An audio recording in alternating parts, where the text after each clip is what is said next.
की भांति जैसे इस वर्ष माँ भगवती की कृपा से यह कार्यक्रम हुआ और आप सब लोग जैसे हमारे राजू भाई जेठवा धर्म ध्वज है, धर्म का ध्वज लिए हुए खड़े हैं, तो उनके लिए आप सब लोग एक बार हाथ खड़ा करके महाशक्ति जो माए हैं आप लोग आशीर्वाद दें कि ऐसे उत्तरोत्तर इनका धर्म के प्रति लग्न बढ़ती रहे, उत्तरोत्तर ये धर्म करते रहें। ऐसा उनको हाथ खड़ा करके, दोनों हाथ खड़ा करके आशीर्वाद दीजिए। बोलिए मेरी माता की। अब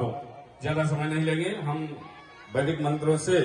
आप सभी लोगों को माँ भगवती की कृपा से भगवती की तरफ से आशीर्वाद देंगे वैदिक मंत्रों के द्वारा। हरि ओम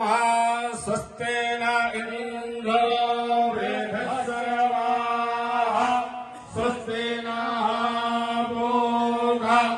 विश्ववेदा स्वस्ते नस्वारिक्षो अरिष्टानि स्वस्ति नो बृहस्पतिर्दधातु प्रेषदस्वा मरुताः पृष्टिमातराः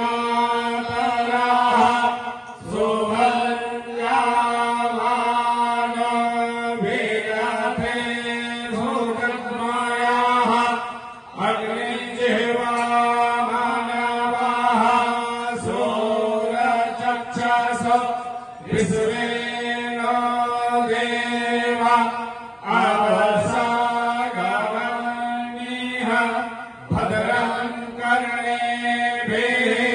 श्रेयामदेवा भद्रं पश्येमाक्षभिर्यजत्राः स्थिरैरङ्गैः पृष्टो वा गुंसस्तानोभिर्भ्यसे